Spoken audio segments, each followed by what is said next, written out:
Hoy, tarantado! Ano itong nalaman kung pinoporma mo raw si Jen? Ako pa talaga niloko nyo? Tinuring kitang parang sariling kapatid tapos ganitong isusukli mo sa aking hinayupa ka? Eka pre, sino ba nagsabi sa inyan? Kanino mo nalaman? Kay Alexa, ito screenshots ng messages mo sa girlfriend ko. Huwag ka na magpaliwanag kasi wala ka ng lusot. Ayan na yung pruweba oh. Tubong kapis ang unika ihang si Alexa. Lumaki siya sa may kayang pamilya kaya nasusunod ang halos lahat ng luho niya. Parehong nagtatrabaho sa gobyerno at may mataas na posisyon ng mga magulang niya. Naibibigay naman nila mga material na pangangailangan, pati kapritsyo ni Alexa. Ngunit nang dahil sa pagkasubsob sa trabaho, hindi nila napagtuunan ng pansin ang paggabay sa anak. Nang dahil sa impluwensya ng mga katrabaho ni Alexa sa call center, nahilig na rin siya sa pagmumotor. Madalas niyang kasama sina Vito at Mark kapag magmumotor siya. Yo, pre, tara. Rides tayo sa Sabado. Sakto, off nating lahat. G na tayo. Stress na tayo sa work eh. Mag-unwind naman tayo, guys. Vito, sama mo si Jen, ha? Sige, G. Beach tayo? Overnight? Uy, good idea. Makapagpahinga man lang at nauumay na ako sa mga reklamo ng mga kausap ko eh. Kakapagod din kaya. Nice. O, G na, wala nang atrasan. Tsaka gusto ko rin kasing ipakita yung bagong motor ko sa inyo. Regalo sa akin ni na mami ng birthday ko. Sobrang solid talaga. Wow, yaman. O sige, kita-kita tayo sa Sabado. Pero sa ngayon, work muna tayo. Biyernes ng umaga, nakipagkita si Alexa kay Jen sa isang coffee shop malapit sa pinagtatrabahuhan niya. Magdadalawang taon na ring magkaibigan ng dalawa. Hindi si Jen yung tipikal na babae na kapag may kaibigang babae ang boyfriend niya, pagseselosan niya. Naging magaan na rin ang loob niya kay Alexa at tinuring niya itong matalik na kaibigan. Kaya halos lahat ng mga ganap niya sa buhay ay kinukwento niya kay Alexa. Hi girl, kumusta na? Ngayon na lang ulit tayo nagkita. Sama ko sa Sabado Beach tayo overnight. Gina Sure. Wait, kasama ba si Mark? Yap, sasama siya. Why? Wala naman. Biglang namula mga pisngi ni Jen nang marinig ang pangalang Mark. Bakit nga? Anong meron? Kasi may sasabihin ako sa'yo, Lex. Basta sa atin lang to Huwag mo nang ipagsasabi sa iba. Lalo na kay Vito, promise? Alright, promise. Ano ba yon? I think nagugustuhan ko na kasi si Mark. Ilang weeks na rin kasi kaming nagchat-chat. Lagi naman kasing walang oras sa akin si Vito eh. Ayun, nagkapaalagayan kami ng loob hanggang sa umamin siya sa akin na gusto niya raw ako. Really? Kaya pala laging hindi sumasama sa rides namin niya si Mark. Umiiwas yata kay Vito. Teka, isasend ko yung messages sa akin ni Mark. Basahin mo kung gaano siya ka-sweet sa akin. Masyadong malayo kay Vito. Sabado ng umaga, nagkita-kita ang magtotropa sa kanilang tagpuan. Naunang dumating si Vito at Alexa. Nang maalala ni Alexa ang sinabi ni Jen sa kanya, hindi na ito nakapagpigil at nagkwento na rin kay Vito. Vits, may sasabihin ako sa'yo, pero ipangako mo hindi ka magwawala at mag-ieskandalo rito Sige Lex, ano ba yun? Tinatarantado ka ni Jen. Nakikipaglandian siya sa ibang lalaki. Ang nakakabanas doon, kilalang-kilala mo yung lalaki. Sino? May pruweba ka ba? Ay meron no, eto. Si Mark? Babasagin ko ang bungo ng demonyong yun. Tinuring ko siya na parang sariling kapatid tapos ganyan na igaganti niya sa akin. Sisirain ko ang buhay niya. Oh, kalma lang. Huwag ka muna magwala rito. Mamaya na lang pagdating natin sa resort. Saka mo sila kumprontahin kapag magkakaharap na kayo. Sa ngayon, kumalma ka muna at may tamang oras para ilabas mo ang sama ng loob mo. Kung gusto mo, hulihin natin sila sa akto mamaya.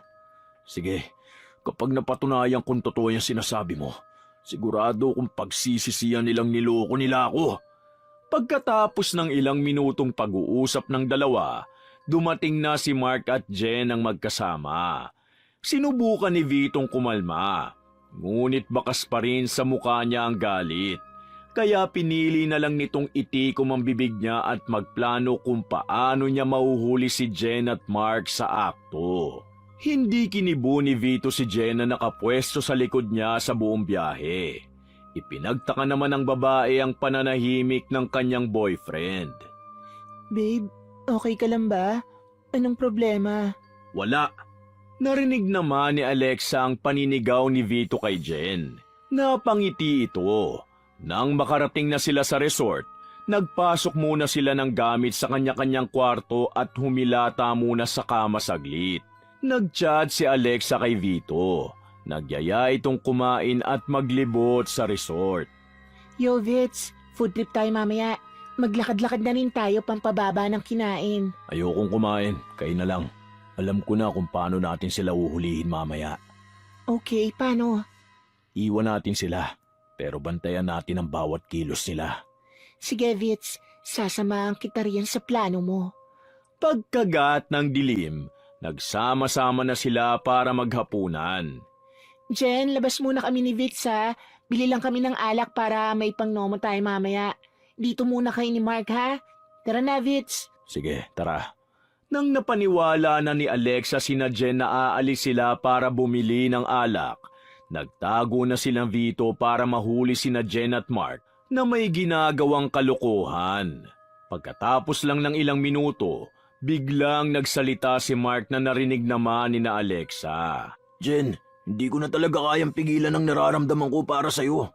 Kaibigan ko si Vito, pero mas pipiliin kita kaysa sa kanya. Mahal kita, Jen. Mahal din kita, Mark. Ikaw lang ang laging nandyan para sa akin. Mas nararamdaman pa nga kita kaysa kay Vito. Kapag siya ang kasama ko, ikaw naman ang naiisip ko. Sabihin na natin sa kanya ngayong gabi. Huwag na natin siyang lukuhin. Nanginig ang laman ni Vito nang dahil sa galit sa panlulokong ginagawa ng dalawa sa kanya. Hindi niya na napigilan ang sarili nang niyakap ni Mark si Jen. Sinugod ni Vito si Mark at sinuntok ito sa mukha. Hayop ka? Kailan niyo pa ako niloloko ha? Itinuring kitang parang sarili kong kapatid tapos ganitong gagawin mo sa akin? Wala akong ginawang mali sa'yo, Mark. Ano ba nagustuhan mo rito kay Jen? Wala naman tong pera eh.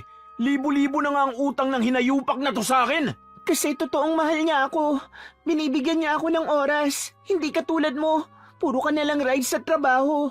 Ni hindi ko na maramdaman na mahal mo ko. Ni wala kang pakialam sa akin. Sinuportahan naman kita sa mga gusto mong gawin sa buhay mo pero kinalimutan mo pa rin ako. Ano na lang pala ako sa buhay mo? Anong klaseng utak meron ka? Ako pa ngayon ang may kasalanan kaya lumandi ka sa iba? Sana sinabi mo sa akin yung mga hinaing mo para sana nasolusyonan nating dalawa yung problema mo. Hindi yung nagpapakamot ka sa iba. Ang katimong babae ka. Pre, huwag mo naman pagsalitaan ng ganyan si Jen. Mali ang iniisip mo sa kanya. Isa ka pa. Traidor kang hinayupa ka. Sinamantala mo may problema kami ni Jen. Imbis payuhan mo siyang kausapin ako. Anong ginawa mo? Binaby mo para maagaw mo siya sa akin. Pre, balak naman talaga namin sabihin sa'yo eh. Tsumitsyempo lang kami. Pasensya na. Kaninang umaga ko pa alam yung kagaguhang ginagawa nyo sa akin. Gusto ko lang talagang makita ng sariling mga mata kong panluloko nyo. Habang nagsasagutan si Vito, napapalunok si Alexa. Alam niya kasing posibleng mabanggit ang pangalan niya at madamay siya sa gulo ng magkaibigan. Ngunit kung sakaling mangyari yun, handa naman siya dahil kabisado niya na ang mga sasabihin niyang dahilan. Teka, paano mo naman nalaman? Sino nagsabi sa'yo ng tungkol sa amin ni Jen? Si Alexa. Laking pasasalamat ko sa kanya kasi nabuksan ang mga mata ko. Nakita ko kung anong klase mga tao kayo. O ito, ebidensya. Messages mo sa girlfriend ko. Kaya wala ka ng lusot kahit ano pang gawin mong pagpapaliwanag. Pinagkatiwalaan kita, Alexa. Traidor ka. Pasensya na lang tayo, Jen. Kaibigan ko si Vito eh. At kailangan niyang malaman ang panlulokong ginagawa niyo sa kanya. Alam niyong mali ang ginagawa niyo, pero tinuloy niyo pa rin. Pues, ito na ang resulta ng pinaggagawa niyo. Simula ngayon hiwalay na tayo, Jen. Ito na ang huling pagkikita natin. At ikaw namang hinayupa ka. Di na kita kaibigan. Magkalimutan na tayo. Huwag kang lalapit sa akin kundi babasagin ko yung mukha mo. Tara na, Alex. Pinili na lang ni na Alexa at Vito na umalis sa resort at mag-rides ng gabing yun. Lunes ng hapon, nagkita sina Alexa at Vito bago pumasok sa trabaho. Kinumusta ni Alexa ang kaibigan. At nakita niya na bakas pa rin sa mukha nito ang galit at lungkot nang dahil sa nangyari. Kaya isang ideya ang pumasok sa isip niya para makaganti kina Mark at Jen. Gusto mo bang maparusahan at makaganti sa dalawang traidor na yon? Oo, dapat nilang pagbayaran ang ginawa nila sa akin. Paano? Ano naisip mo? Di ba meron tayong video nung nagyayakapan sila at nag-aminan sila sa isa't isa? I-post natin yun sa social media. Tignan na lang natin kung may mukha pa silang ihaharap sa mga tao. Oo, tama. Nandito pa yun sa akin. Sige, i-upload ko. Hindi na nga nag-alinlangan si Vito at in-upload niya sa FB ang video ng dating kasintahan at kaibigan. Napangiti ulit si Alexa na para bang umaayon sa kanyang plano ang lahat ng nangyayari.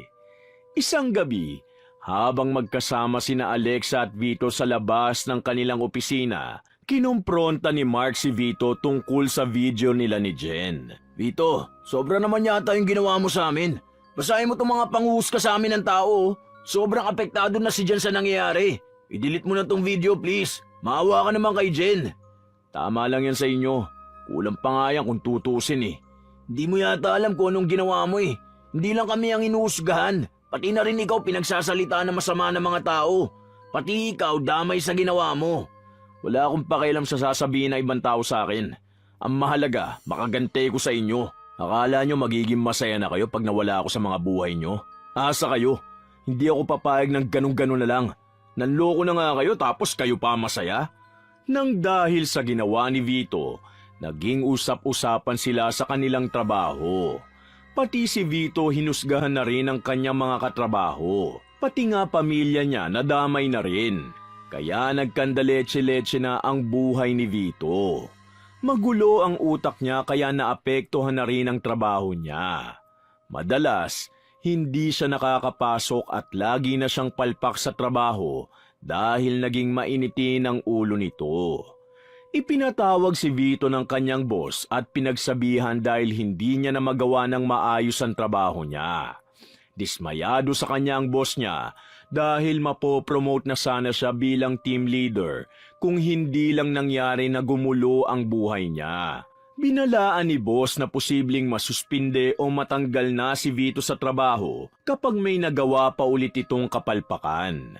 Miyerkules ng hapon, nakipag-video call si Alexa kay Vito para kumustahin naman ang lagay nito. Yo pre, sorry, hindi na kita nahintay kanina. Umuwi na ako agad eh. Pero tara, rides tayo, game? Huwag muna ngayon, Lex. May problema ako eh. Baka masuspindi o matanggal na ako kapag pumalpak pa ako sa trabaho. Kinausap na ako ni Boss Mike eh. Ganun ba? O sige, next time na lang, Vitz. Kaya mo yan. Malalampasan mo rin yung pinagdadaanan mo. Nandito lang ako para sa'yo. Salamat, Lex. Nung araw din na yon, pumasok si Alexa ng maaga sa trabaho. Pinuri siya ng kanyang boss dahil daw sa pambihirang dedikasyon niya sa trabaho. Nabanggit ng boss niya na may tatawag sa kanila na bagong kliyente at gusto niyang si Vito ang kumausap doon dahil sa galing niyang mag-handle ng kliyente. At para makabawi naman daw siya. Sinabi pa ni boss na kailangan daw maghanda si Vito dahil malaking kliyente raw ang kakausapin niya. Nang pumasok si Vito, nagulat siya dahil tinanong ng kanyang boss kung handa na raw siyang kausapin ng bago nilang kliyente na si Mr. Sakamoto. Wala siyang kaalam-alam na siya ang naka-assign na mag-handle sa client. Ngunit wala naman siyang magawa kundi umuo kahit hindi siya nakapaghanda. Nung oras na para kausapin si Mr. Sakamoto, nilakasan na lang ni Vito ang kanyang loob at sumabak na sa trabaho. Nung una, ayos naman dahil nadala niya ang pag-uusap nila ng kliyente. Ngunit dumating sa puntong uminit ang ulo ng kliyente sa kanya dahil maraming tanong tungkol sa serbisyo at produkto ng kumpanya ang hindi niya nabigyan ng linaw. Yung ibang tanong, hindi niya rin nasagot. Mabilis na nakarating sa boss ni Vito ang nangyari. Nawala ang malaking kliyente nila ng dahil kay Vito. Kaya naman nagpasya na si boss na suspindihin ng 1 buwan sa trabaho ang lalaki. Wala nang nagawa si Vito kundi sumang-ayon sa boss niya. Kaya inayos niya na ang kanyang mga gamit at nagpa siya ng umuwi. Habang naglalakad palabas si Vito, nakasalubong niya naman si Alexa. Wala na, Alex. Suspendido ako na 1 buwan eh. Sira na talaga ang buhay ko. Di good. Ibig sabihin, sumasang-ayon ang lahat ng nangyayari sa plano ko. Ha? Hindi ko maintindihan. Hadlang ka kasi sa promotions ko eh. Bakit kasi kailangan pagpilian pa tayo? Pwede namang sa akin na yung posisyon. Mas magaling at masipag naman ako kesa sa'yo. Tinraidor mo ako? Yes. Actually, planado ko lahat ng nangyari. Matagal na talagang alam ni Alexa na may namamagitan kina Jen at Mark. Naghintay lang siya na mahulog ang loob ng dalawa sa isa't isa at sa bibig mismo ni Jen manggaling ang panlulokong ginagawa nila kay Vito. Hinintay niya ang tamang tiyempo para masabi kay Vito nang may pruweba ang nangyari. Pati ang video nila kina Mark, pagbibigay ng ideya kay Vito na i-upload sa FB ang video, hanggang sa hindi pagbanggit na kailangan maghanda ni Vito para sa bagong kliyente. Lahat yon planado at sinadya ni Alexa. Akala ko totoong kaibigan kita. Traidor ka rin pala. Nang dahil sa lintik na promotion na yung ginawa mo ito sa akin? Sorry, Vito. Masyado ka kasing utu-uto. Ang dali mo lang manipulahin. Kung hindi ka sana hadlang sa pag-angat ko, di sana hindi nangyari sa'yo yan. Traidor ka! Pagbabayaran mo ginawa mo sa akin! Sus, narinig ko na yan eh. Sige na, at may pasok pa ako. Makalipas ang ilang linggo, natanggap na rin ni Alexa ang inaasam-asam na promotion. Ibinalita niya ito agad kay Mina na kanyang ina. Hi, Mommy. May good news ako sa'yo. May achievement ako. Na-promote na ako. Team leader na ako sa office namin. Really? Congrats. Sige na, lumabas ka na muna. Kailangan ko na magpahinga at maaga pa ako bukas. Good night. Nalungkot si Alexa sa sagot sa kanya ni Mina. Kahit kailan kasi, hindi niya pa narinig na magsabi ang mga magulang niya na proud sila sa sariling anak. Halata ring nagmamadaling makipag-usap ang kanyang ina na si Mina at hindi ito interesado sa kwento ng anak na si Alexa. Isang araw, nagising na lang si Alexang nilalagnat. Mabigat din ang pakiramdam ng ulo niya na para bang pinipitpit. Uminom agad siya ng gamot, kaya lang hindi pa rin bumuti ang pakiramdam niya. Kahit na ganun, pumasok pa rin siya sa opisina. Nagdala na lang siya ng kumot at mga gamot. Pagdating niya sa trabaho, nabalitaan niyang hindi pumasok si Mark dahil masama rin ang pakiramdam nito. Nasabi niya na lang sa sarili na marami talagang nagkakasakit at iinom na lang siya ng gamot para gumaling siya agad. Ngunit sa paglipas ng oras, hindi pa rin nagiging maayos ang pakiramdam niya. Kaya nang makita na ng boss niya ang kalagayan niya, pinatigil muna nitong magtrabaho si Alexa at pinagpahinga muna. Pagkalipas ng ilang minuto, nagpa siya nang umuwi si Alexa. Pinilit niya pa ring magmotor sa kabila ng nararamdaman niya. Muntik pa siyang maaksidente dahil sa mabilis na pagmamaneho nito. Pagdating niya sa bahay, dumiretso naman agad siya sa kanyang kwarto. Sa pagkakataong ito, masama pa rin ang lagay ni Alexa. Mataas na ang lagnat niya. Nananakit na rin ang ulo at tiyan niya. Kaya naman tinawag niya na ang kasambahay nilang si Manang Lourdes upang magpatulong. Manang, ang sama po ng pakiramdam ko. Tulungan niyo po ako. Tawagan niyo si Mami. Baka pwedeng dali na ako sa ospital. Uminom na po ako ng gamot pero hindi pa rin ako gumagaling. Nang malaman ni Mina ang kondisyon ng anak, agad naman itong umuwi para dalhin si Alexa sa ospital. Nakausap nila ang doktor. Ang tanging rason daw kung bakit nagkakaganon si Alexa ay dahil sa unhealthy lifestyle niya. Nabanggit kasi ni Alexa na araw-araw siyang puyat dahil sa trabaho niya sa call center. Naninigarilyo at umiinom din ng alak. Niresetahan na lamang ng mga gamot pampawala ng sakit ng tiyan at ulo si Alexa. At pumayag naman ng doktor na umuwi si Alexa at sa bahay na lang magpagaling. Nang makauwi na sila, kinausap ni Mina ang kanyang anak. Alexa, kung may kailangan ka, tawagan mo lang ako ha. Nandun lang ako sa kabilang kwarto. Himala, may oras ka yata para sa akin ngayon. Sana palagi na lang akong may sakit para nakukuha ko ang atensyon mo. Hindi na muna ako papasok sa trabaho para bukas mabantayan kita. Magpahinga ka na muna at hayaan nating tumalab yung mga gamot na iniinom mo. Ikaw ba yan, ma'am? Imposible kasing unahin mo ko eh. Ang alam ko kasi, trabaho mo lang ang mahalaga sa'yo. Sure ka bang okay ka lang? May sakit ka yata eh. Sorry anak, hindi na ako makikipagtalo sa'yo. Ang mahalaga sa akin ngayon, gumaling ka.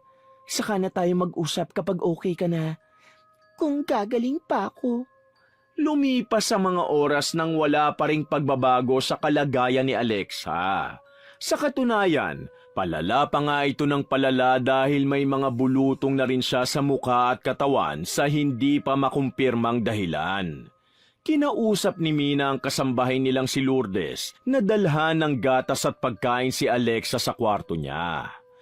Hindi ko na alam ang gagawin ko, Lourdes. Dinala ko na siya sa ospital, pero wala namang naibigay na sapat na eksplanasyon ng doktor tungkol sa nangyayari sa kanya. Mukhang hindi rin tumatalab ang mga gamot sa kanya. Sobrang nag-aalala na ako para sa anak ko. Sinabi ni Lourdes na baka makatulong siya kay Mina. May alam kasi siya sa panggagamot. Kung hindi raw si Alexa magamot ng doktor, baka raw malakas na albularyo na ang kailangan ni Alexa at maaaring kinulam daw siya. Hindi na nag-aksaya ng oras si Mina at nagtiwala na lang kay Lourdes. Kaya hinanda na nila mga kakailanganin sa panggagamot, mga tuyong halamang gamot, asin, katas ng halamang gamot, at papel na may mga malalakas na orasyon. Lourdes, ikaw nang bahala ha. Alexa anak, magdasal tayo. Nangihina na ako.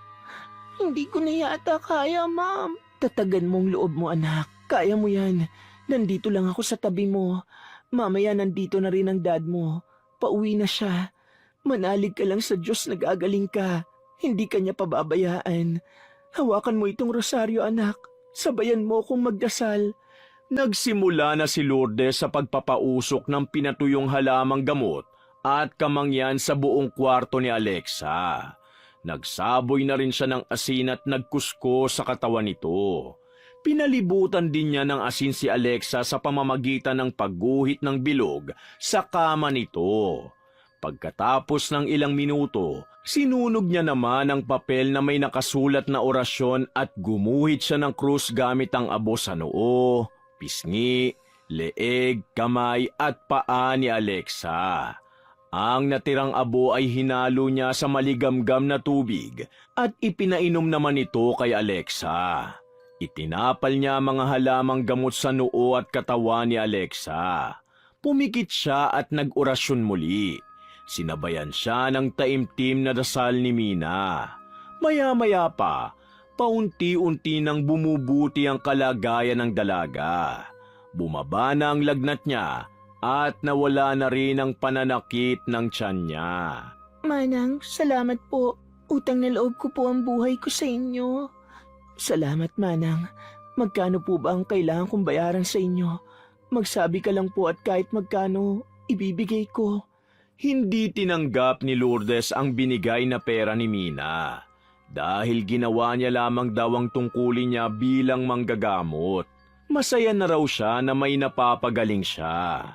Nang bumuti na ang pakiramdam ni Alexa, tinanong niya si Mina kung pwede ba silang mag-usap mag-ina ng masinsinan. Salamat sa Diyos at okay ka na. Wala na ba talagang masakit sa'yo? Wala na po, Mami. Okay na po ako. Na-confirm po ba ni Manang kung nakulam talaga ako? Oo, Alexa. Gusto mo bang alamin kung sinong gumawa niyan sa'yo? Pwede kong tawagin si Manang ulit. Wag na, Mami. Parang kilala ko na kung sino eh. Pero ayoko magsalita ng tapos. Ayoko mambintang. Ang importante, okay na ako ngayon. Alexa, pasensya ka na sa amin ng daddy mo. Iginugol namin ang oras namin sa trabaho. Hindi ka namin nagabayan ng maigi. Akala namin sapat nang binibigay naming material na bagay sa'yo. Maling-mali kami, anak. I'm so sorry. Babawi kami sa'yo. Sana lang hindi pa huli ang lahat. Alam mo kung bakit ako nakulam, ma'am? Kasi gusto ko ring umangat katulad nyo. Gusto ko ring tumaas ang posisyon ko sa trabaho. At baka sakaling magkaroon ako ng halaga sa inyo. Baka sakaling mahalin nyo na ako. Mahal ka namin, anak. Hindi mo kailangan ng mataas na posisyon. Mahal ka namin kahit anong mangyari kasi anak ka namin. Galing ka sa amin, sa akin. Pasensya ka na kung hindi namin naiparamdam sa'yo. Pero mahal na mahal ka namin. Lagi mong tatandaan yan. Sana mapatawad mo kami. Pangako, magbabago na kami. Tinupad naman ng mga magulang ni Alexa ang kanilang pangako sa anak. Lagi na silang naglalaan ng oras para dito. At kapag may gustong ikwento si Alexa, nakikinig na sila ng gusto at lagi na nilang sinasabing proud sila sa kanilang anak. Hay anak, wala kang pasok ngayon, di ba? Tara, movie night. Pinagluto pala kita ng paborito mong pork sinigang. Nandun sa kusina kung sakaling nagugutom ka, ha? Movie? Kaso, tinatamad ako eh. Pero sige, sa isang kondisyon. Sure, ano yun, nak? Dapat kasama natin si Papa. Tsaka dapat may popcorn at pizza. Narinig ng daddy ni Alexa ang usapan ng mag-ina.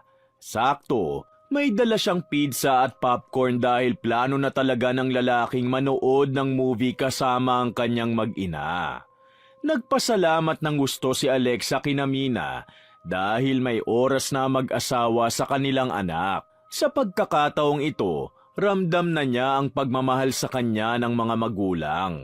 Ngunit parang may kulang pa rin sa buhay niya. Nawalan kasi siya ng mga totoong kaibigan dahil sa pagtatraidor niya. Gusto niyang ayusin ang mga pagkakamali niya kaya sinubukan niyang mag-reach out kina Vito, Mark at Jen. Kaso nabigo siya dahil hindi siya pinansin ni na Mark at Jen. Blinak din siya ni Vito sa FB. Mukha raw talagang binura na siya ng mga dating kaibigan sa buhay nila. Ngunit hindi pa rin siya nawala ng pag-asang baka isang araw mapatawad din siya ng mga ito. Lalo na si Vito. Hindi pa rin siya sumuko at handa siyang gawin ng lahat para maibalik ang dati nilang pagkakaibigan. Hinanda niya ang kanyang sarili sa mga posibleng masasakit na salita na ibabato sa kanya ni Vito. Kinondisyon niya ang kanyang utak na dapat intindihin niya ang mga dating kaibigan dahil kahit sino naman ay magagalit sa ginawa niya at pipiliin na lang putulin ang pagkakaibigan. Kaya kahit mahirapan at masaktan pa siya, tatanggapin niya kung ang kapalit naman ay kapatawaran ng mga kapatid niya sa ibang ina. Makalipas ang isang linggo, nakabalik na rin siya sa trabaho. Nagkasalubong sila ni Mark nung break time nila. Nilagpasan siya nito, ngunit hinabol niya para kausapin at linawin ang lahat. Mark, sandali. Please, mag-usap naman tayo. Wala na tayong dapat pag-usapan. Traidor ka. Sinira mo ang pagkakaibigan natin. Sandali, Mark. Ako ba talaga ang sumira sa pagkakaibigan natin? Hindi ba kayo ni Jen ang nanloko? Sa totoo lang, hindi ko pinagsisisihan na sinabi ko kay Vito ang pinagagawa niyo sa kanya. Mali kasi talaga eh. Sana ma-realize niyo ang pagkakamali niyo. Mahal ko si Jen. Hindi ko siya pinababayaan. Mahal mo pero niloko mo ang kaibigan mo. Kasalanan mo kung bakit kayo nagkasira. Nagkasala na nga kayo, tinago niyo pa ni Jen ang relasyon niyo. Pinatagal niyo pa. Dapat sinabi niyo na agad kay Vito. Tingin mo ba wala lang sa kanya yung ginawa niyo? Sobrang naapektuhan yung tao. Humingi na ako ng tawad sa kanya. Ano pa bang gusto niyang gawin ko? Lumuhod sa harap niya? Diyos nga nakakapagpatawad eh. Sino ba siya? Sinira niya na rin kami ni Jen. Nakaganti na siya. Ano ba naman, Mark? Ikaw na nga ang may maling ginawa sa kapwa, ikaw pang matapang. Matuto ka naman magpakumbaba. Isipin mo, may pinagsamahan din kayo ng kaibigan mo. Oo na, mali na kami. Tapos na. Nangyari na eh. Ano pa magagawa namin? Meron ka magagawa. Kailangan tulungan mo ako para makabalik si Vito sa trabaho. Ha? O sige, paano natin gagawin yun? Pumunta si Alexa at Mark sa kanilang boss upang ipaliwanag ang totoong nangyari kay Vito. Nakasalanan ni Alexa kung bakit nawala ang malaki nilang kliyente dahil hindi niya sinabi kay Vito ang bili ng boss nila. Yun ang rason kung bakit hindi siya nakapaghanda. Sinabi rin ni Alexa na dapat ibigay ng boss niya ang posisyon kay Vito pagbalik niya sa trabaho dahil mas magaling at mas dedikado naman talaga si Vito kaysa sa kanya. Kaya nakiusap ng paulit-ulit si Alexa na pabalikin na sa trabaho ang kaibigan. Pati si Mark ay tumulong na rin sa pagkumbinsi sa kanilang boss. Wala nang nagawa ang boss at nang dahil sa pangulit nilang dalawa, pumayag na ito at tinawagan si Vito para ipaalam na pwede nang bumalik sa trabaho ang lalaki kahit wala pang 1 buwan. Kinabukasan, pumasok na si Vito sa trabaho. Agad naman siyang kinumpronta ni Alexa. Hi Vito, ikaw ba ang gumawa nun sa akin? Ikaw ba ang kumulam o nagpakulam sa akin? Oo, ako ang kumulam sa'yo. Iba sabi ko sa'yo pagbabayarin kita? Sorry Vito, kahit ginawa mo yun sa akin, gusto ko pa rin humingi ng tawad sa mga ginawa ko sa'yo. At kung magsusorry ka sa akin, gusto kong malaman mo na napatawad na kita noon pa. Kung tutuusin, tama lang yung nangyari sa akin dahil kailangan ko talagang pagbayaran ng mga kasalanan ko. Pero salamat kasi nang dahil sa ginawa mo, naayos ko ang relasyon ko sa pamilya ko. Bakit mo ba kasi nagawa yun sa akin? Hindi ko maintindihan eh. Sige, ngayong nalaman mong may alam ako sa pangungulam, ipagkalat mo na para husgahan at pagkaisaan ulit ako ng mga tao. Hindi ko gagawin yun, Vito. Paano pa ako magtitiwala sa yung traidor ka? Basta, wala akong gagawin masama sa'yo, maniwala ka. At sana, mapatawad mo pa ako. Kahit imposible mang isipin, sana maibalik pa rin natin ang dati nating pagkakaibigan. Sorry ulit, Vito. Iiwas na muna ako sa'yo ngayon. Mag-focus muna tayo sa trabaho. Nalaman ni Vito na si Alexa at Mark ang rason kung bakit siya nakabalik agad sa trabaho. Lumipas sa mga araw na wala pa ring kibuan ang tatlo. Tinutukan lang nila ang kani-kanilang trabaho. Naghiwalay na sina Mark at Jen. Kung ano ang ginawa ni Jen kay Vito, inulit niya kay Mark. Habang magkarelasyon sila ni Mark, nahulog din ang loob niya sa ibang lalaki. Sinubukan ni Mark makipag-ayos kay Vito at nang malaman ni Vito ang nangyari, nang ibabaw pa rin ang pagkakaibigan ng dalawa. Dinamayan ni Vito si Mark. May lamat na ang kanilang pagkakaibigan, ngunit nandyan pa rin ang dalawa para sa isa't isa. Makalipas ang 3 buwan, binalitaan ni Boss si Vito at Alexa na pareho silang na-promote sa trabaho nang dahil sa galing, diskarte at pagmamahal nila sa kumpanya. Si Alexa ay nakabalik sa pagiging team leader, samantalang si Vito ay napiling maging operations manager. Congrats pre, masaya ako para sa iyo. Ako, kailan kaya ako mapopromote? Soon pare, galingan mo pa. Tsaka pumasok ka na sa tamang oras. Lagi kang late eh. Magaling ka rin naman sa trabaho mo eh. Makikita rin ni boss yan. Sana nga, imamanifest ko yan. Thanks pre ah. Nakita ni Vito at Mark si Alexa na papasok sa trabaho. Bigla itong tinawag ni Vito. Hi Lex, congrats pala ah. Thanks, Vits. Congrats din. Happy ako for you. Bago pumasok si Alexa, ipinaliwanag niya kung bakit nakagawa siya ng mali kay Vito. Sa una, napakunot ang noo ni na Vito. Ngunit naintindihan din nila ang pinanggagalingan ni Alexa kalaunan. Paunti-unti ay nagamot na ang lamat sa kanilang pagkakaibigan. Pati na rin ang sugat na dulot ng nakaraan. Handa silang ipaglaban ang kanilang pagkakaibigan kahit paanong lalim ng sugat nila. Lahat naman ng sugat ay naghihilom din ng dahil sa pagmamahal. Sa kaso nilang tatlo, Ang totoong pagkakaibigan ang tumulong sa kanilang mag-heal at mag-grow. Guys, tara, rides tayo sa Sabado. Ano, G? Wala naman tayong pasok eh. G, sige. Saan tayo pupunta? Kahit saan, basta kasama ko kayong mga kapatid ko. Pero papaalam muna ako kina mami ha. Alam nyo naman yon, bigla-bigla na lang nagyayaya kung saan-saan basta magka-oras sila. Ay, teka, bakit kaya hindi na lang natin sila isama? Great idea! Para makilala na rin nila kayong mga bugoy sa buhay ko. Ayos, sige. Bali, magkukotse sila, tapos syempre tayo, magmomotor. Oo naman, lady rider yata to. Sa Sabado ha, chat-chat na lang kung saan tayo magkikita. Toy kayo ha, baka kapag nakakita na naman kayo ng chicks, sabay nyo na namang matipuhan. Madala na kayo ha. Naku, hindi na talaga mauulit yung nangyari dati. Inakbayan ni Alexa ang dalawa. Dapat lang, wag na nating hayaan na may makasira sa friendship natin kahit anong mangyari. Nakikita ko yung future natin, na kahit may mga kanya-kanya na tayong buhay, kahit matanda na at uugod-ugod na tayo, magkakaibigan pa rin tayo. Magkakapatid pa rin ang turing natin sa isa't isa. Wakas!